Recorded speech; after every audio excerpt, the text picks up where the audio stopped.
Diane.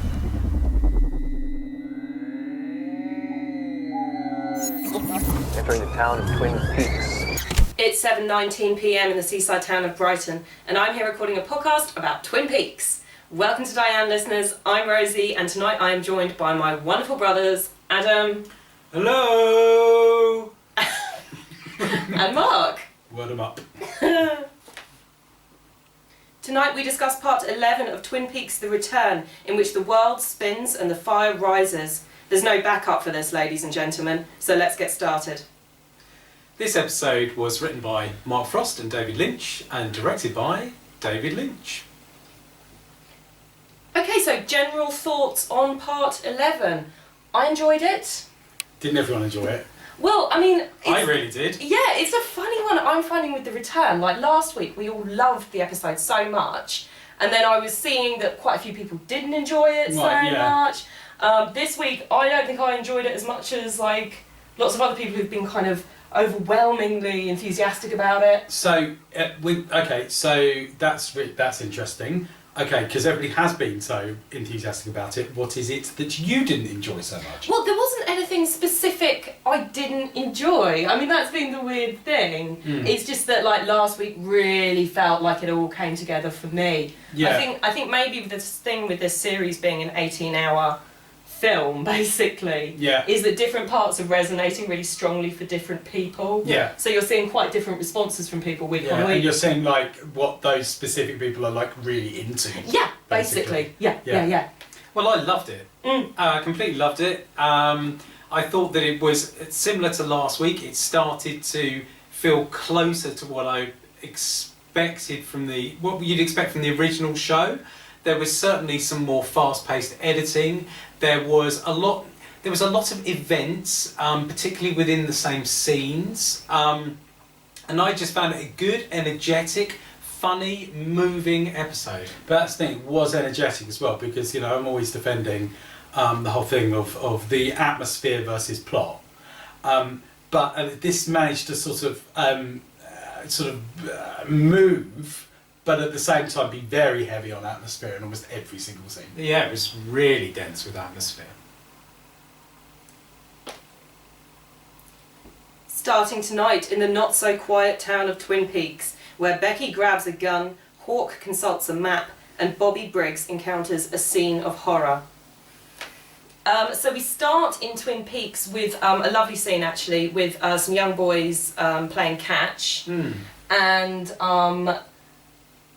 boy throws a ball, goes to retrieve it, something comes out. Yeah, Miriam's crawling out of the long grass. Yeah. Of course, within Lynch's work, we often find horrible things within the long grass, and we do find in this episode something else within the long grass too. Yes, we do. I liked again to see children on screen. This is interesting. We've got Dougie's son, Sonny Jim. Obviously, we had the child who was killed in the hit and run, and now we've got these kids playing ball. And this kind of works really well with some of the themes which seem to be bubbling up in this season, I think, with respect to the feeling of time passing, and I want to talk more about that later in the show. And of course, children, they are...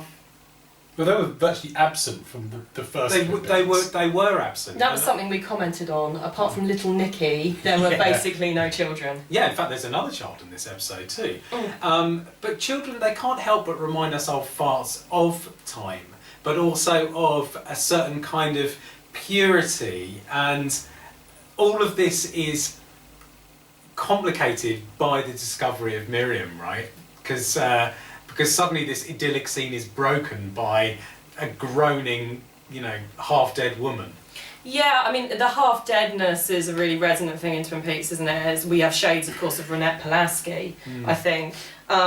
The nice thing in Twin Peaks, it's not particularly a nice thing to witness, but I think it's smart and it's interesting storytelling, is that violence really isn't this neat thing. No, it's not neat. We were all expecting Miriam to be dead, and in fact, Richard Horne left it in a situation where she could be blown up. He left the gas on. Yeah. Actually, I noticed that detail. So we're kind of expecting that. But that's not what we saw, and like we often say, sort of culturally, violence never solves anything. But if you look at our storytelling, it often solves an awful lot. Yeah. If you watch Game of Thrones, for instance, you know, bad situations very frequently cleaned up and solved by violence. Yeah.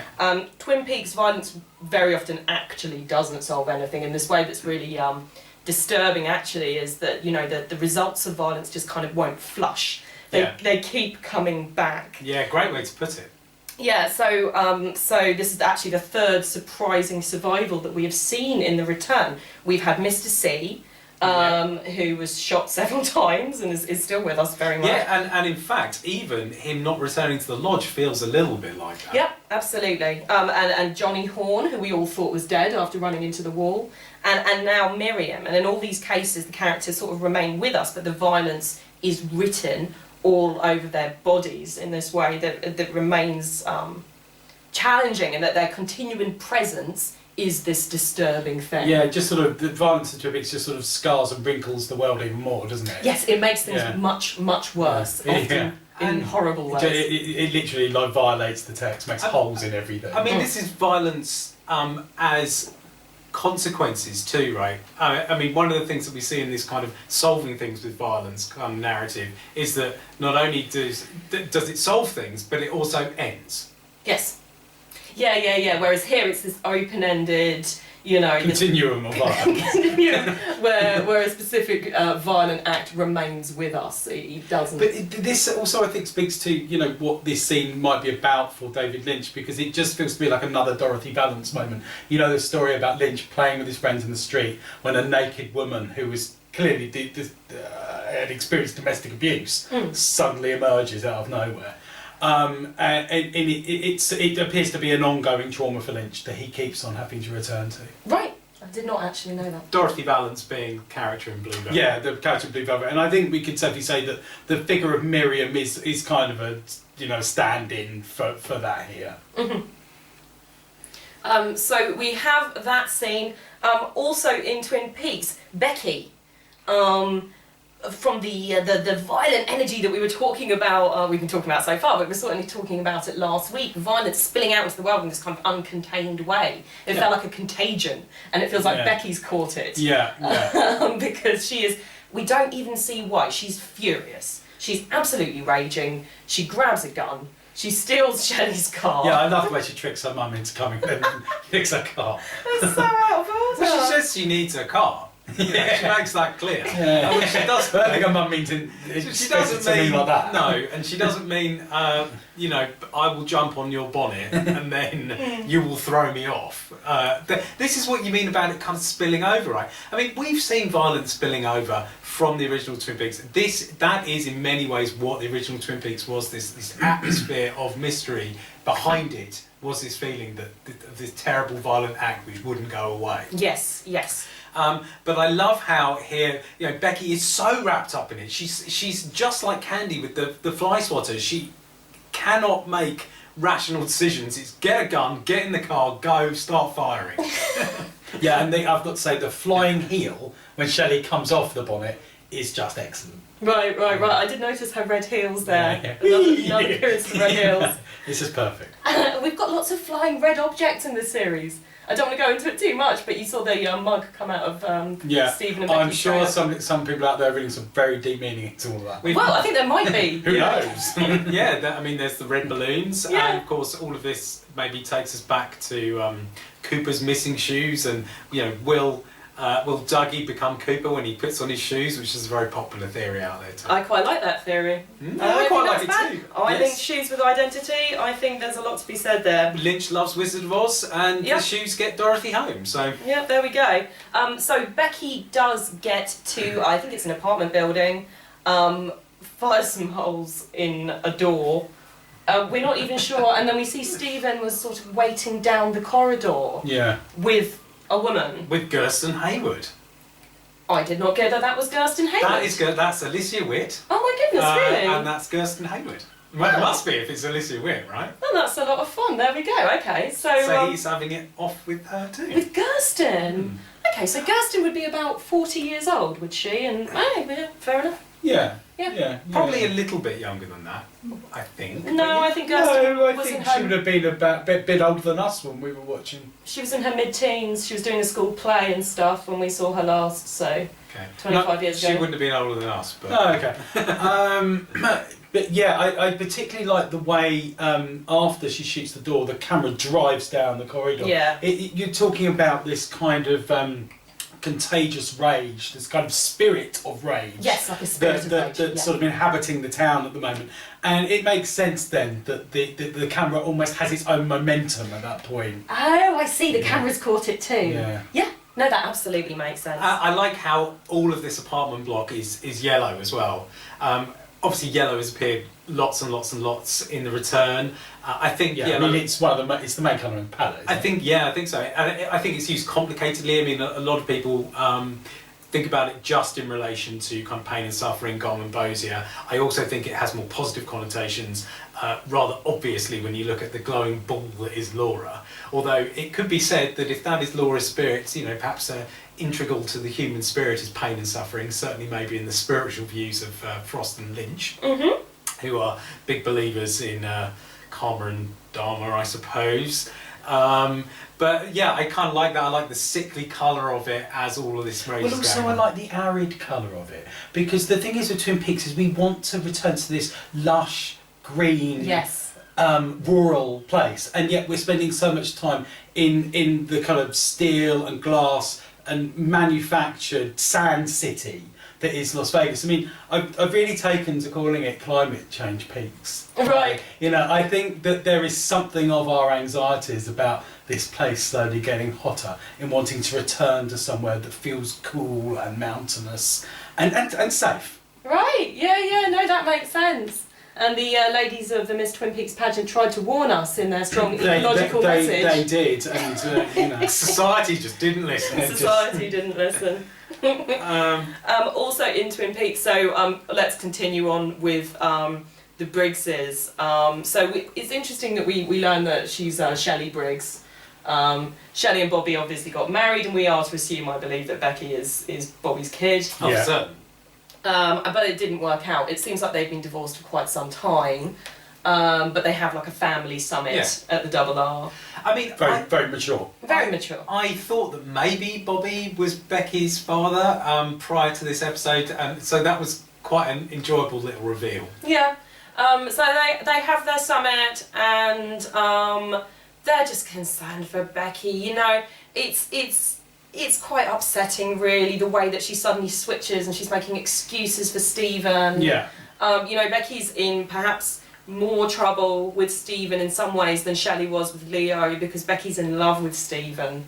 And this is obviously a difficult thing for them to kind of untangle. It's great how the conversation moves, isn't it? From Becky's "I want a divorce" through to just very gently moving into making excuses for him, and suddenly we're back to this intractable problem again. Yeah. So they're kind of talking, and they decide that Becky's going to stay with Shelley for a bit, and then Red turns up. I mean, all I have to say about this is obviously Shelley and Red are, you know, They're having a hot time. having a really hot time. Shelley, Red hot. lovely.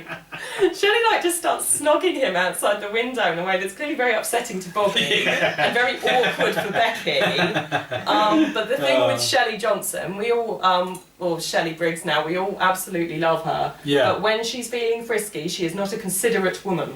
We've seen this previously. No, Shelley. She's got form here. Yeah. She was, you know, she started like humping Bobby one time on the dinner table in front of her kind of brain damaged husband. So, you know. Yeah. I remember at the time observing that there was a bit of a cruel side to Shelley. Yeah. Love I it. mean, the way this scene moves is really sad, isn't it? Because actually, you love having them all round the table together. You like it's good drama. You love some of the healing that's going on, and then there's this excellent dramatic move when all of that kind of flies out the window. But I mean, she likes bad boys. Yeah, You know, she does. She's always liked bad boys, and here's a bad boy, and I love how disappointed Norma is. You know, Norma, who is very much still Shelley's kind of mother sister. Yeah, very much so. She knows that this is wrong. Yeah, she's looking on disapprovingly. And I love Bobby's journey too, because he's clearly a man that's chosen to be good. He's gone on this big journey from being the bad boy to being the cop. And this is a situation which really exemplifies that. He's trying to be a good dad here. He's trying, despite the fact that they're obviously a broken family, he's trying to make this work. And despite the fact that he clearly still has strong feelings for Shelley. He clearly does, yeah. Which could be a massive impediment. Yeah. So while they're there anyway, a shot rings out. More of this uncontainable violence that we just don't know where it's going to come from. It can burst through the window at any time. Yeah. In comes a bullet, and it seems like it wasn't fired on purpose. It was a random. But just in Red's wake, I mean, it's like Red introduces a kind of violence into the scene, and then that violence grows exponentially. I like that. Yeah. So Bobby goes outside. And there's a stopped car. The kid has accidentally got his hands on a gun and has fired it. And it's gone through the double R window. It's created a huge traffic jam. There's a lady just honking her horn. Yeah, and so the energy levels are just rising and rising. This scene is so intense. It takes us back to the scene in Fire Walk With Me, actually, with the when Leland and Laura are in the car, and Laura and Leland are having a personal conversation about what might be going on between them, and this is being obscured but as Leland revs the car and honks the horn. That's true, isn't there? I've forgotten about that scene. But yeah, the honking is so unpleasant and goes on for so long, and then Bobby manages to make it stop, and it somehow gets worse. Yeah. What happens after the honking stops? It's incredible how it then ramps it up again. So this woman is shouting in her car at Bobby about how he's got to move this traffic on, and what are you doing? Yeah. It's completely irrational, overwhelming emotion. Overwhelming. I mean, we all seem to be sort of on the same wavelength here about this escalating violent misrule. Yeah. And I think that that it culminates in what it culminates in. I think is it's a very, very Lynchian moment, because out of the depths of this woman's car emerges this child who, zombie-like, really, who, like out of The Exorcist. Slowly starts to take up more and more of the frame, approaching the car window, and is literally oozing with this green puke. More of a thing than a person at this point. And yeah, for me, there's something about the way that the energy in Twin Peaks, it always somehow reconnects to the body. It doesn't explode outwards, but it kind of explodes inwards into this horrible physicality. That's true. All the time. We've talked about this before on Diane, actually, but we haven't had that much cause to talk about it with The Return. Yeah. So, I mean, if people go back to previous episodes, we talked about early Twin Peaks, that they hear us talk about the same sort of thing. And I think there's something very shocking about this kind of trajectory, that the body, our physicality, as the ultimate otherworldly destination. Oh yeah, I like that. And in the end, this is the site of the real chaos, the real misrule. It's hard to put into words, actually. It really is. And the horror of that moment. Yeah. It's so horrific. Like what? I think Bobby would probably be struggling to put his finger on exactly why this is so disturbing. I described it in my notes as a dreadful homunculus that's kind of all of these energies have just accreted into this. Yeah. And again, it's a child that's suffering. The body of the child isn't safe here, and we've seen that. Also in Twin Peaks, we have a nice bit at the sheriff's station where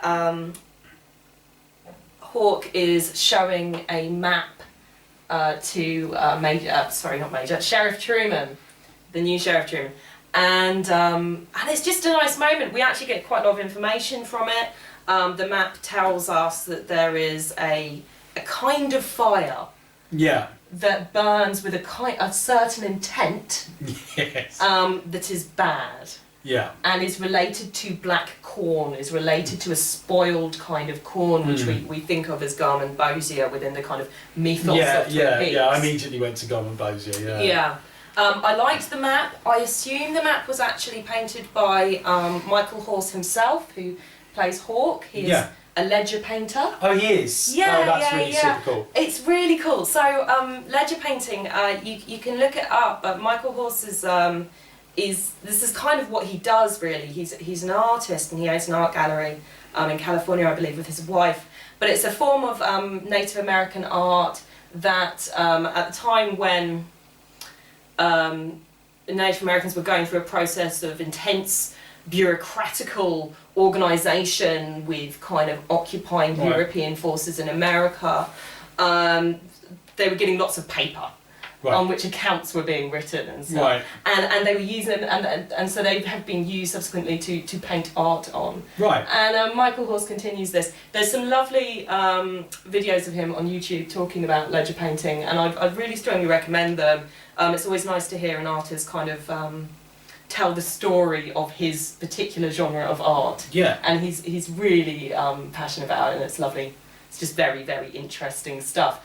So I assume this map is actually being painted. It looks like it's I mean, it sounds like that probably would be the case, given that Lynch is so obviously the author of all of these all this head trauma we're seeing, and Lynch the sculptor is back, and why wouldn't he be encouraging the other artists in the show to do it too? I think that's probably what we're saying. I feel certain that he would. And so Hawke says the map is very old, but it's always current.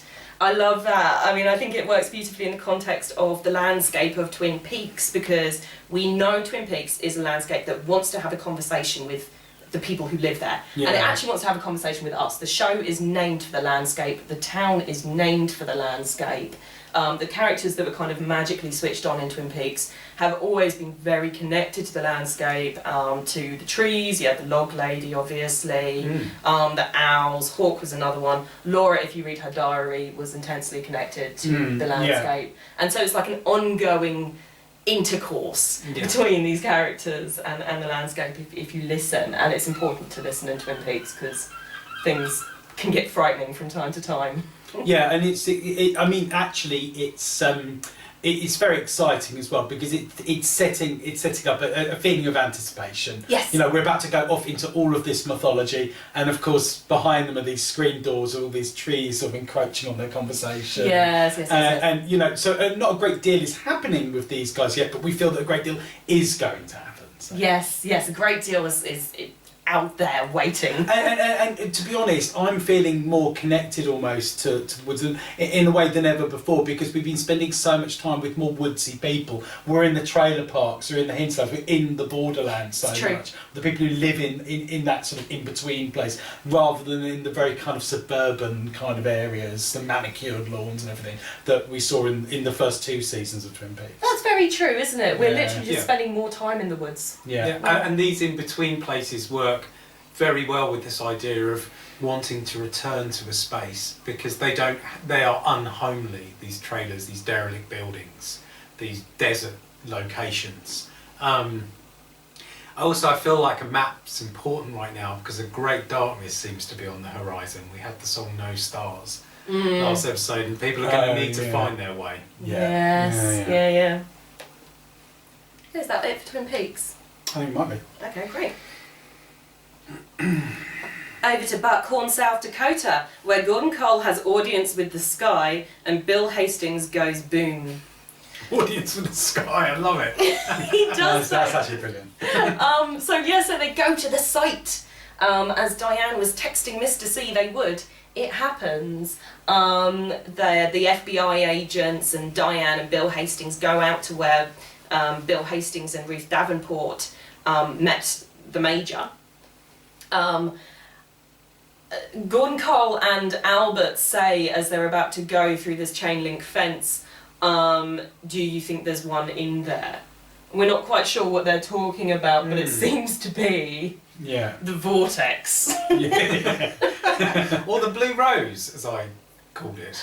Yeah, no, I like that. I definitely like Yeah, that. portal to mystery. Yeah. Yeah, I mean, one of our listeners, I think, was saying on Twitter today, I can't remember who, I'm really sorry, they were talking about, how is it that this seems to be a place where the woodsmen are breaking through, and yet this is where they met Lynch. Well, we haven't used the term liminal space really very much this season. It's something that we return to again and again. We've been very good. In the old days. We've been very, very good. We've been very, very good, but I'm afraid we use it here. This is a typical Lynchian liminal space. It's kind of derelict, in between land. And I like the way the comic writer Grant Morrison refers to these spaces in his comic, and specifically in his comic Seven Soldiers. He called them soft places. Or thin space, or thin places. Yeah, right. soft places where you just feel that reality is a little bit more porous. Yeah. And things can come through. Yeah. And some of those things that come through might be things you would want to meet, and some of them not so much. Well, it makes sense psychologically, doesn't it? Because of course these are spaces where the meaning isn't locked down. Yeah. And so certainly within storytelling they make nice locations for strange things to happen. That's a really nice, straightforward, simple way of putting it. Yeah, liminal spaces are spaces that are kind of between places, so the meaning is not locked down, so they are a place of potentials. Mm-hmm. Yeah. Oh, lovely. Yeah. Yeah. So Gordon Cole seems to know what he's doing. He goes in, he starts waving his hand around. It reminded me a lot, because you see it from the outside and from what Gordon Cole and to an extent Albert are seeing. Yeah. And from the outside, it just looks like an old man in a field waving his arms around. Yeah. And actually, it reminded me of watching kind of anthropological documentaries and stuff when, the shaman is doing his thing. Yeah. And often it's just an old man in a field waving his arms around, Yeah. But from the other side, tremendous cosmic events are taking place. Yeah, he's tripping balls. The gifted and the damned can see them, maybe. Right. Yeah, no, I like that too. And there is something about the absurdity of it that's really enjoyable and sort of adds to the scene.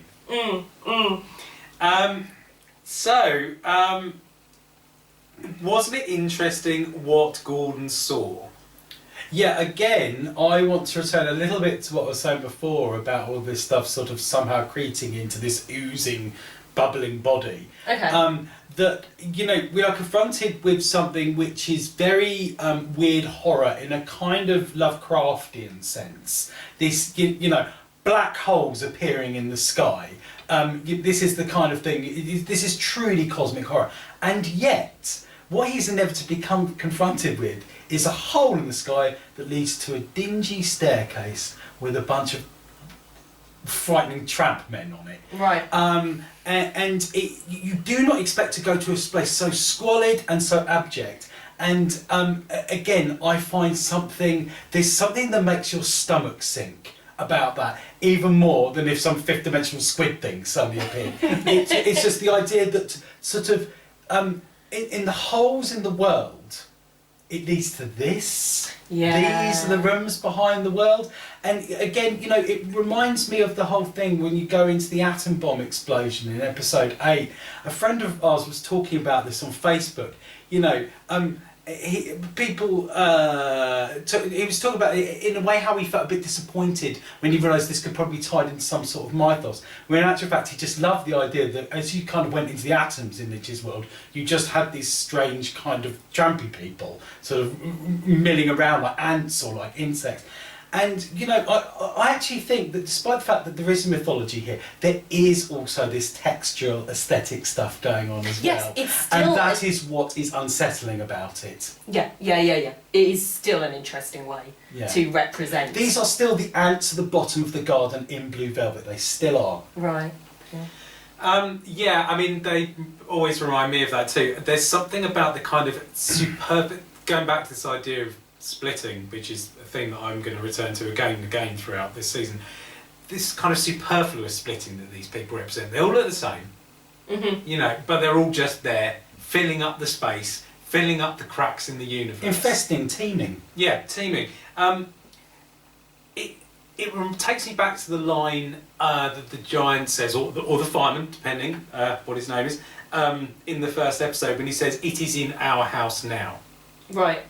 Because right. it feels like, oh, right, the house is filling up with these things. Because if you look vermin. if you look at those stairs and you see between the legs of a couple of the woodsmen, you can see the floral wallpaper that was in Laura's picture in Fire Walk With Me and in her dream, which it also featured in One-Eyed Jacks too.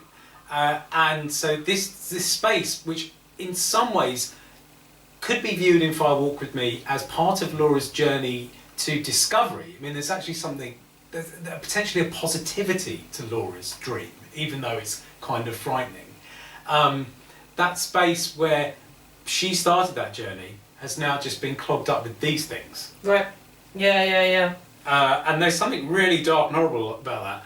Also, if you look on the wall, there's a bit of scuffed wallpaper that looks like an atomic bomb explosion. Nice. Well, Albert pulls Gordon Cole out. Yeah, that's like, do you know what I thought there? I thought Chet Desmond vanishing, and it's like, and because of that, you really feel like that was a close shave. Yeah, absolutely. No, well done, Albert. You didn't want to go through there. I think you need someone out.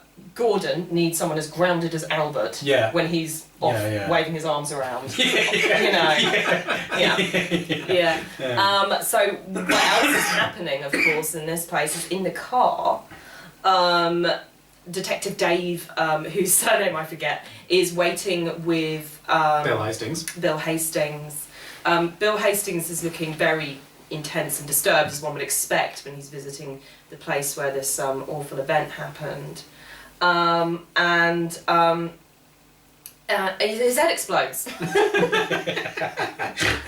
Well, one of the woodsmen crushes One of the woodsmen comes, Diane sees it, and Bill Hastings' head explodes. Shout out to Bill Hastings, to Matthew Lillard, who's done an amazing job.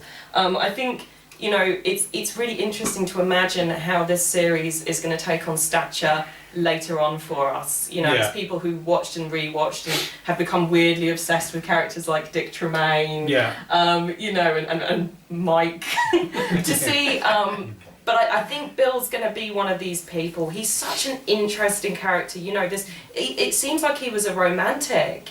He is this head teacher who fell in love with this woman and went on this crazy adventure with her, with his secretary, and it went so wrong. It went pretty wrong for Bill. It did. And he didn't get to the Bahamas. So sad. I was hoping that was in his future. Well, anyway, his head explodes. He is dead, as Gordon Cole helpfully points out.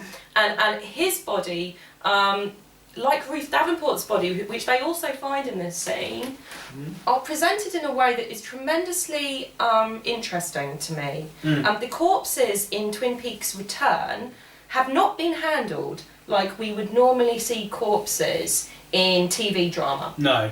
In TV drama, even when it's Hannibal or True Detective and the corpse is arranged in some way by some kind of mad serial killer who's making art or something. Yeah. The corpse, I hate all that. Yeah, the corpse itself is not art. Yeah. Whereas the corpse is meant to look as realistic and as veiny and as kind of gritty as possible. In Twin Peaks Return, the corpses look like sculptures. They're very stylised. Yes.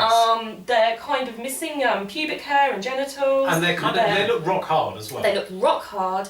When you look at the picture of the image of Bill Hastings' exploded head, it's exactly the same as the image of the of Tracy and the young man from episode. Yeah, it's certainly very similar. There's been some kind of, it almost looks like some kind of photo montage sort of art still, basically. Yeah, It looks like David Lynch has made these things look the way he wants them to look. Yeah, definitely. I just think that's tremendously interesting. I hadn't really had the time to sort of think about it. I think the fact that corpses are normally not presented in that way is interesting and says a lot about just how we represent death. Completely. And I think in Twin Peaks, sort of the start of my thinking would be, I guess, in Twin Peaks, that death is often presented as a transformative process, and so the corpse is not like a dead end. It demonstrates that transformation. and becomes something else. Well, it seems to me to be. I mean, we were talking about this on Twitter, I think. Me and Jubel Brosso from Counter Esperanto, and some other people as well. You know, about head trauma in Lynch's stuff, and this is all of a piece with Lynch's artwork. You know, you kind of got like half a face with like the rest of the head chopped off, sort of bubbling and oozing with like blood, and sort of pink exposed kind of tissue and bone. It's kind of this abjection, something which is kind of subject and object at exactly the same time. And Lynch, a lot of Lynch's artwork has been about this, you know, with these animal kits and things like that. What's his animal kit? Well, he would take the dead body of an animal, and he would sort of construct a painting around it, which would he would dissect it. He'd put little notes around each of the pieces about how to reassemble it and how you could then get a fish or a duck. Yeah. So he's really interested at the point at which, like, the subject just becomes texture. Right. And fascinated, I think, by the sort of texture of that. Yes, so the subject becoming texture, I think, is a way to describe almost what we see with these. Yeah, I think so. They've been transformed into something else by this sort of magical death. Yeah. It's interesting anyway. I sort of noticed it. But it's not artistically stylised in the way that we see in these serial killer dramas. No, it's not being posed. No, but it is more like Lynch's art. It's actually more like his art, his actual art. Yeah, they're like sculptures. You know? Yeah, yes. It's very weird. It's really and very disturbing. It's really interesting stuff. So let's move away from the site. And then we're at the Buckhorn Police Department. More donuts? Yeah, I think there were eight donuts, so we're on 9 plus those donuts in episode 10. Still haven't bothered counting. Haven't counted the donuts in episode 10. I reckon we're now around 24 odd, but Okay. we will count them properly. We will do. I'm still winning, everyone. You are, yeah, I Don't think worry. you're going to win.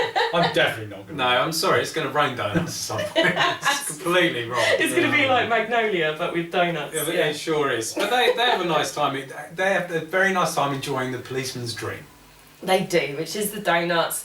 There's some chat going on, and I guess the interesting plot point for this is that Diane is so clearly trying to get the number that was on Ruth Davenport's arm, trying to memorise it, like mouthing the numbers while Albert watches her. She's a really crap accomplice for Mr. C at this point. She's not doing the best. I mean, no, they've totally rumbled her. Yeah, and I guess with Diane, I mean, I didn't even really make this connection really, but you know, Diane is still working for Mr. C. She was his secretary. Yeah. I mean, that's how I've been rationalising. Yeah. It's like, you know, she was Cooper's PA.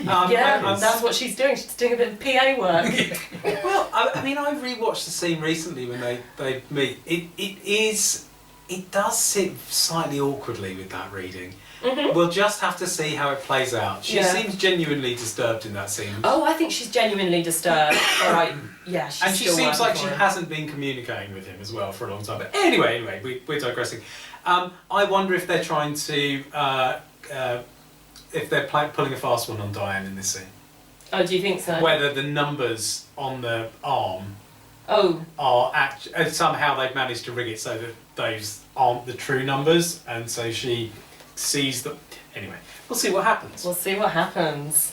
All sounds quite convoluted, but a lot of the solutions to this stuff might be quite convoluted, so, you know. We'll see. Who knows? Who knows?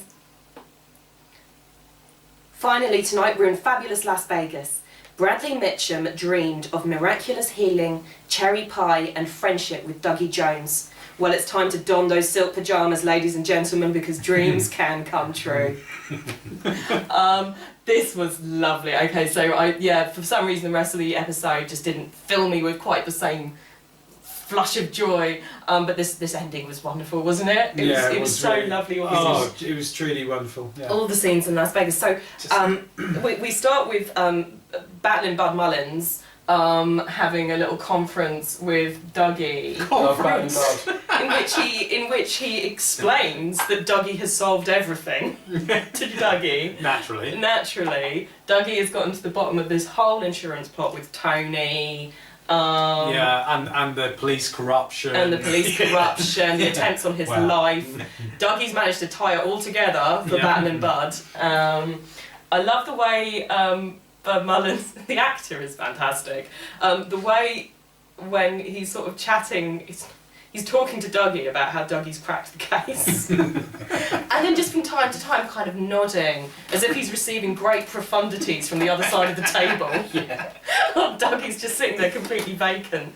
Something that me and Dave have noticed, and this maybe won't be familiar to lots of our listeners, but I don't know if any of you watched Animaniacs. Dougie is basically chicken booing his way through the whole situation in Las Vegas. Oh God, I remember Chicken Boo. Oh, Chicken Boo is the best. Yeah, that's basically what Dougie is. I don't know anything about that.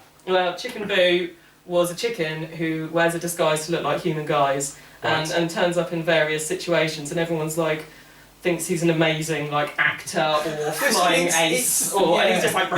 I mean, you know, it's a kind of an archetype, isn't it? Like the holy fool kind of thing. Oh, yes. And I mean, what's that Peter Sellers film, Being There? Yes, it's very similar to Peter Sellers. I'm sure it's an influence on it. Oh, yeah, absolutely. It couldn't not be, could it? I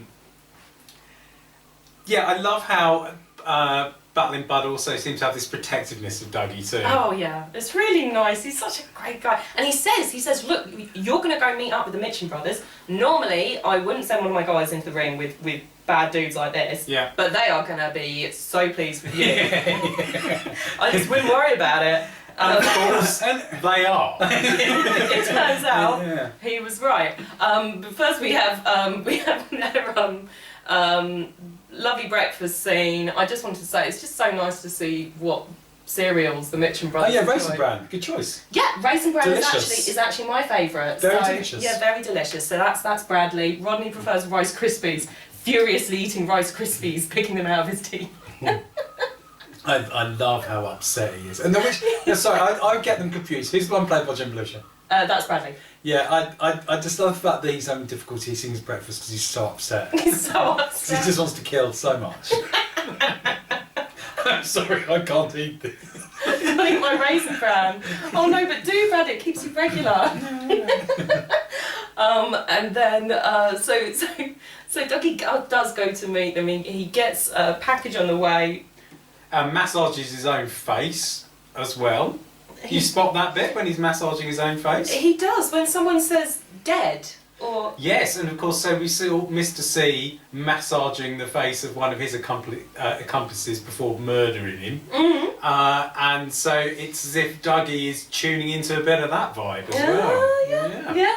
So Dougie goes to meet them out in the desert, and it's just a lovely scene, isn't it? It's this. I really like the use of that version of Viva Las Vegas on the soundtrack. Did you? Which is an MOR moment I have some time for. I was not into it. No, I kind of like it. I think it really suits the tackiness, the gorgeous tackiness of Las Vegas. Oh, that's a nice way of putting it. All right, maybe I can get into it. I bet you can. I bet I can actually. Yeah, it's perfect. It's definitely the sort of thing that we'll be playing on a chauffeured limousine stereo in that sort of mise-en-scène. Yes, I completely believe that is what that chauffeur likes to listen to while he's driving around.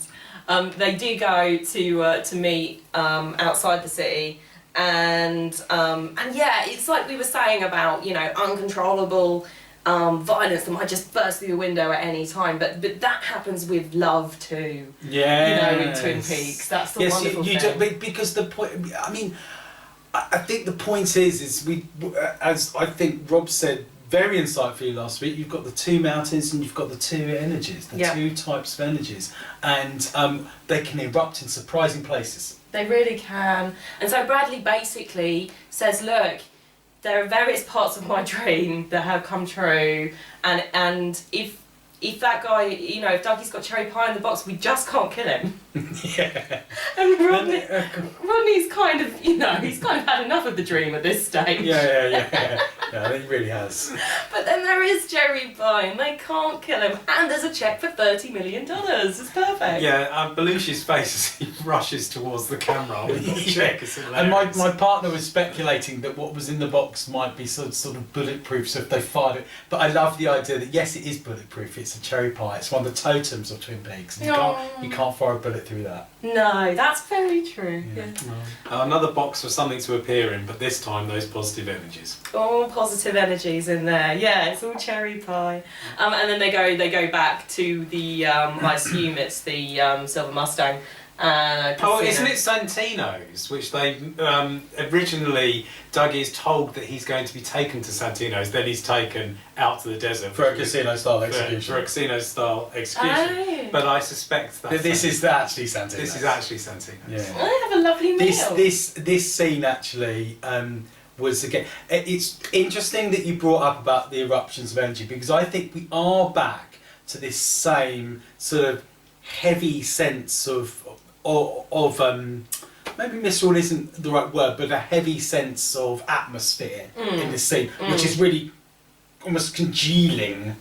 But it's obviously quite tonally different from what we've seen in Twin Peaks. Here, everything is kind of disorienting, right. but gorgeous. Gorgeous and convivial, and they're having their champagne. They're having a great time. And the lady comes through from who calls him Mr. Jackpots. The old lady who he helps, you know. Yeah, the music suddenly switches and is this intensely Angelo Badalamenti piano sort of. I can't remember what the tune is actually. I think it's called Heartbreaking. Oh, wonderful! Yeah, of course it is. But this scene is blissful, and yet there is something heartbreaking about this scene. Mm-hmm. Cooper going to his cherry pie, uttering the words "damn fine" for the first time. These things fill us with joy. Yeah. At the same time, we're reminded that we can never return. Yeah, it's that bittersweetness that we talked about with the song last week. It's the distance that we feel, you know, from the loved object, even while it's close to us. Yeah, and in fact, it's so much more acute when it's so close to us. And so this feeling of joy is also bound up with this feeling of longing, and it creates this intense emotion in me, and may have led me to shed a manly tear. Oh, Adam! But this thickness of the energy, I think, is I feel it kind of accretes and then sort of erupts through the figure of Candy when she speaks. It's like Sandy Mandy. Is Sandy Mandy and Candy? It is Sandy Mandy. They obviously they are in the background of this scene. They're behind. Well, they enter the scene, don't they? And the camera from time to time goes to a close up of Candy, and this sort of nonsense spills forth from her mouth on a couple of occasions, and you just feel as though, for me anyway, that the energy is sort of pouring through her and expelling in some sort of way. It's difficult for me to actually quite locate exactly how I feel about Sandy Mandy Candy. I really like them. I really like them. I know that some people definitely have a problem with them because they see them as sort of ditzy objects, but I think one of the things about Candy is that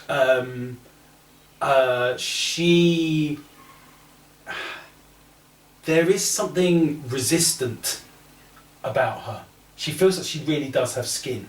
Right. Yeah. I know what you mean. I mean, she hits right with the with the remote control. And she responds when she wants to respond in the way that she wants to respond. Yeah, you feel like there's this private, complex world. Yes. It's almost like the three of them are like a door into some secret place. Yeah. Some secret pink room. Oh, I quite like that. Yeah. I also like how this weird family round the table here, right? I love the Mitchums with Sandy, Mandy and Candy, and inviting Dougie into this world, because, you know, we talked about the longing, but there is also a wholeness here too. There's a new sort of wholeness. This isn't a normal family. This is a very bizarre family. Yeah. But there is, as you say, the welcoming, the conviviality of it. After all of these scenes where rupture just keeps spilling out, this is the opposite of that. And this is, I think it's very important for both Lynch and Frost, this idea of wholeness and this idea of unity, this idea of Laura being the one, which is closely related to it. Oneness. I mean, I think it's important to them spiritually in terms of their religious views and their metaphysical views, but they also see it as something to be idealised, something to be valued. If you look at, what are the key awful things that happen in Twin Peaks? There, this irresolvable rupture in a family, and there are nuclear explosions. Yeah.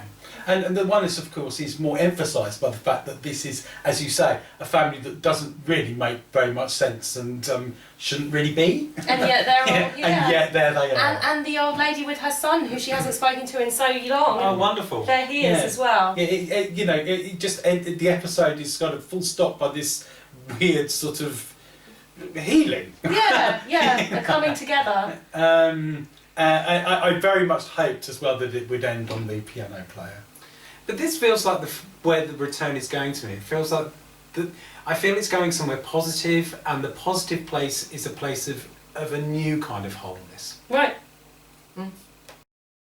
Okay, so we have a question from one of our lovely listeners. We're catching up with our questions this week. This one was asked, was it a couple of weeks ago? It was asked on the 11th of July. Wow, so there's a bit of a delay. But this is from Matt Gost. Shout out to Matt. Yeah, and Matt asks, how will the new season end? Your predictions, please. Oh, wow. Lovely easy question there, Matt. Matt's a serious guy. That is one hell of a question. Well, I mean, I just alluded to my thoughts about where it might go. I do have an idea about where this might go, and I know that this echoed, I think, by Scott on the Red Room podcast. I think the final scene is going to be Laura and Coop together again, as we see in Fire Walk With Me, but I think it's going to be slightly recontextualised. Do you not think they're going to be not in the lodge? Because Cooper's not going to be in the lodge, but Laura must be. I believe that they must be reunited at the end, and that is an eternal space at the end of Fire Walk With Me. Okay. And that this is something which exists outside of time, so it can happen. It's happening anywhere. It's imminent. Yes, it's imminent. It's happening anywhen, and I think that's what we're going to see. Okay, I think that's a really interesting prediction. I mean, you heard there my resistance to anything other than Cooper being back at some point outside of the lodge, which I'm desperately hoping for. Married to Jane and having a lovely time. Married to Jane and just loving life. Just loving life. Yeah, I still very much want Coop to reach a point of unification, and I think that is going to happen. I think there's been too much foreshadowing of the Dale Cooper we knew for him not to come back. And it's just good drama, isn't it? Yeah, of course. How Laura is going to figure is still just this enormous question to me. It doesn't seem that mysteriously. I mean, I may be completely wrong. Right. When we're introduced to this Laura, who, I thought it was really interesting that she quoted that line that she used when we first see him, when she first encounters Coop in the waiting room at the beginning of the return. That she returns to that line. I feel like her, i.e. Laura, but sometimes my arms bent back. Yeah. It's... Okay, so first of all, it kind of implies a sort of abiding in some sort of timeless kind of space. But it also implies the idea of she's not quite Laura anymore. Right. She's become something which has transcended that sort of mortal self, if you like. And she can inhabit that again, but she doesn't quite belong to that anymore. And and I think this is made even clearer when she opens up her face and a bunch of light blasts out. There isn't a person in there in some way, or if there is, it's kind of like a sort of scaffolding. Beneath that, there's something else. So do you think maybe she's entering, just to say it in like really sort of annoying Laurish terms? Yeah. Do you think she's entering the sort of pantheon of White Lodge good guy spirits. Well, I mean, do you know what? I hadn't really given that a lot of thought, but I definitely think of her as a kind of transcendent, angelic figure. Yeah. And, you know, I feel like she's the kind of figure that might be able to face blast Bob out of existence now. You know, as much as I'm kind of, part of me is maybe a little bit resistant to that, another part of me is like, oh, go on, Laura. If she could face blast Bob out of existence. Do you know what I mean? Yeah, I just feel like this Laura is the Laura that could probably incinerate. But what about... like Cyclops. I think the battle with Bob takes place in this mortal world. And I think that if we see Laura in the mortal world, it doesn't surprise me that what we see is this still desperate looking Laura. Because that's maybe this is her battle, right? Her battle is the key thing that happens here. Mm-hmm. Sure. But I think there is transcendence. I think there is. Yes, I think that what's happening is that the transcendent law is becoming more and more emphasised. Yes. While these other iterations still exist, this sort of transcended figure is becoming more and more present. Yeah, we're moving away from the schoolgirl now, very much. Yeah. I think she's both transcendent and earthly. Well, I think she can be. I'm talking about emphasis. Yeah. So yeah. So those are our thoughts for where we might go. In terms of like the town and stuff, I mean, who knows? I think one interesting question is to see whether they're going to leave it open-ended in any way. Yeah, well, I want a season 4. So yeah. So go on, guys. I think we'd all like a season 4, but in some way I would like a close because the unclosedness of Twin Peaks was for a very long time a very sort of painful thing. Sure. So I would quite like to have a feeling of resolution. Yeah, I don't know. Maybe. Okay, we don't have Bobsy with us this week, so we can't go quite through his very detailed parish notices that we normally have at the end of Diane, but we do have some little bits and pieces of admin. Yeah, so thanks everyone for listening. Thank you so much. If you think you need more Diane in your life, then you can get hold of extra content on our Patreon channel. Yeah. Exclusive to subscribers, our show notes and micro podcasts and video game walkthroughs, which you've done, Rosie. Yes.